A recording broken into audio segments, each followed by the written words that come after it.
Bonjour à tous. Tout d'abord, j'aimerais vous remercier pour l'excellent accueil que vous avez réservé à la première partie de cette vidéo. Je suis heureux que le projet vous plaise et j'espère que nous irons loin ensemble. J'en profite pour dire que les sources se trouvent désormais dans la description en dessous de la vidéo puisqu'on me les a demandées dans la première partie. Je voudrais également ajouter en introduction que l'on parle de l'opération Barbarossa, c'est-à-dire l'invasion de la Russie soviétique par les troupes allemandes le 22 juin 1941, mais cette vidéo n'est pas là pour explorer l'histoire telle qu'on le fait généralement, mais pour exposer les erreurs qui ont été faites par les Allemands, et vous allez voir, elles sont nombreuses. Pour cette seconde partie, j'ai à nouveau le plaisir d'être avec Sabi, le graphiste de la chaîne, et Sabi, je te remercie de reprendre ton rôle de petite voix. Merci Medvein. Impatient d'entendre la suite. Tu vas voir, la partie que l'on va aborder est tout à fait digne de la gag, tellement les erreurs allemandes sont hallucinantes.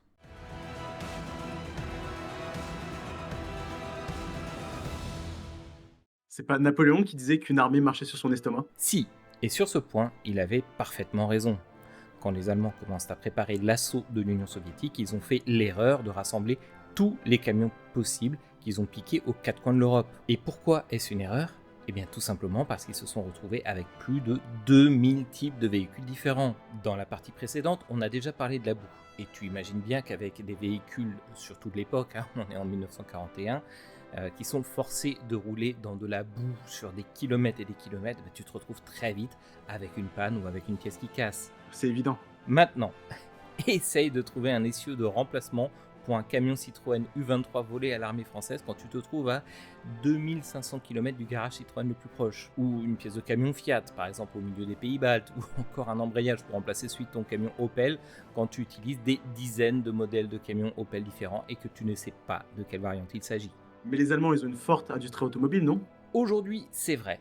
Mais à l'époque, l'Allemagne se trouve loin derrière la France, les USA et la Grande-Bretagne sur ce sujet et ils ne produisent que peu de véhicules civils en général. Pour approvisionner la Wehrmacht, il faudrait 1 million de camions. Or, il y en a en tout et pour tout dans tout le Reich seulement 404 500.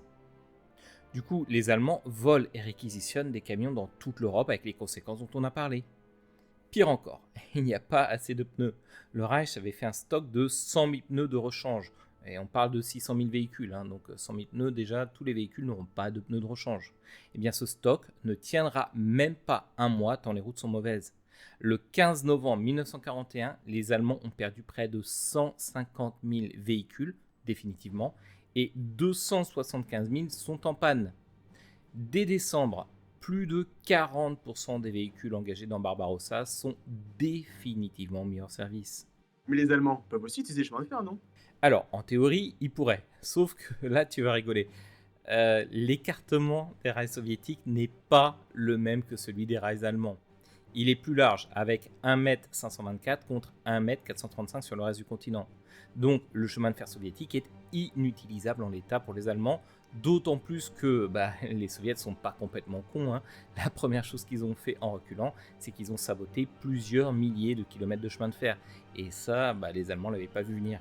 Tu veux dire que les stratèges allemands n'avaient pas prévu que les Russes détruisent les rails? Tu te moques de moi là, c'est trop gros. Je te jure, je ne rigole pas. Les Allemands avaient bien prévu que les Soviétiques feraient sauter quelques portions de chemin de fer, mais pas à ce point-là. En fait, ils s'attendaient à 10 fois moins de destruction. Les Soviétiques vont faire sauter les rails, les ballasts et les dépôts, ainsi que les gares. Résultat, c'est la panique côté Toton. Pour te dire, en fait, des employés retraités des chemins de fer allemands vont voir débarquer des vers de gris chez eux qui les embarquent pour les envoyer réparer les chemins de fer à l'Est. Mais évidemment, ça ne suffira pas. Ils vont aussi devoir réquisitionner des travailleurs forcés et des prisonniers de guerre. Et quand tu fais travailler de la main-d'œuvre forcée, eh bien, tu doutes bien que les réparations n'avancent pas très vite. J'imagine qu'ils vont faire un travail de sagouin. Exact.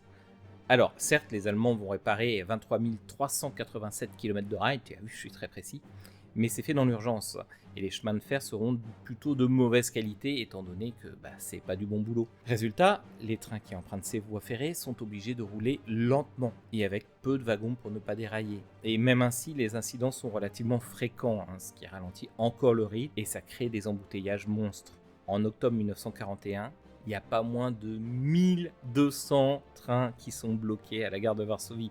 Et tu veux savoir le plus drôle ? Ah là, je sens que tu vas me sortir une dinguerie.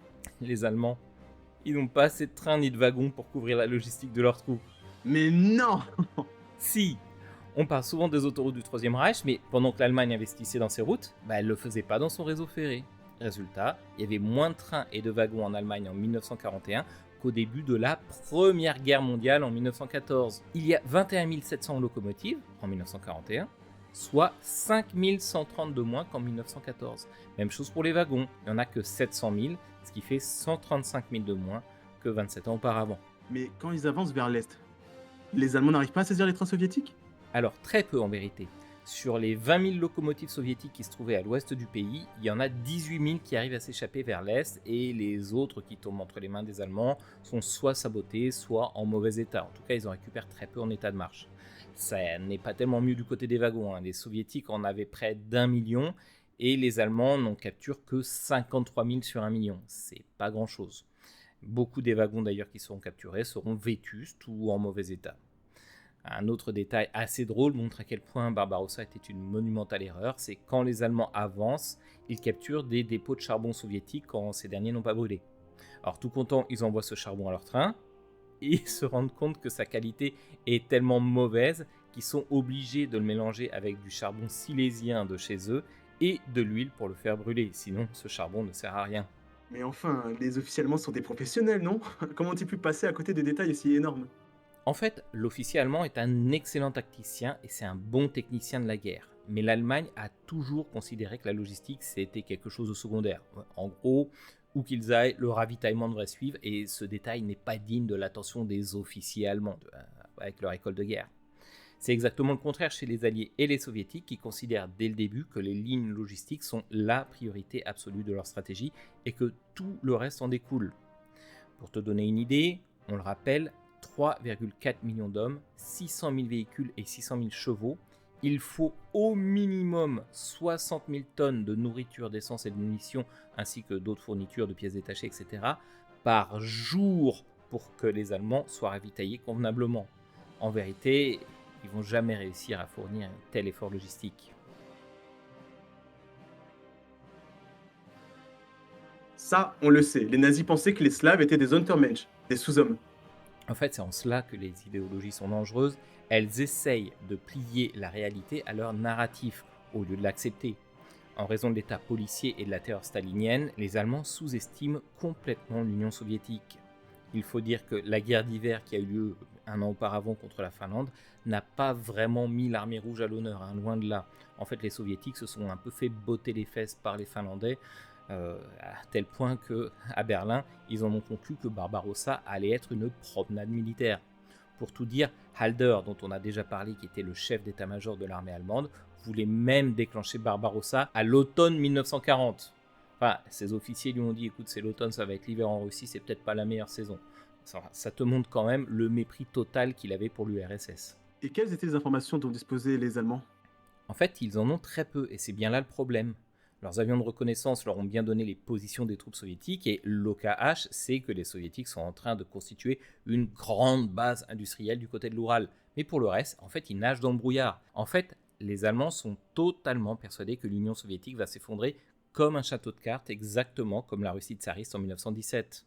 Honnêtement, ça aurait été possible, mais uniquement si l'Allemagne n'avait pas été dirigée par des fous criminels qui n'ont tiré aucune leçon du passé. Quelles leçons du passé? Si les chefs allemands n'avaient pas eu la cervelle retournée par le nazisme, ils se seraient intéressés d'un petit peu plus près à la campagne napoléonienne de 1812. Parmi les raisons qui sont citées pour expliquer l'échec de Napoléon, on dit souvent que si ce dernier avait promis aux paysans russes la fin du servage, l'issue de la campagne aurait été très différente. Attention, c'est juste une des raisons invoquées pour expliquer l'échec de Napoléon. Il y en a beaucoup d'autres, mais cette raison-là en fait partie. Je sais que t'as envie de parler de Napoléon, mais revenons à nos teutons. Tu as raison.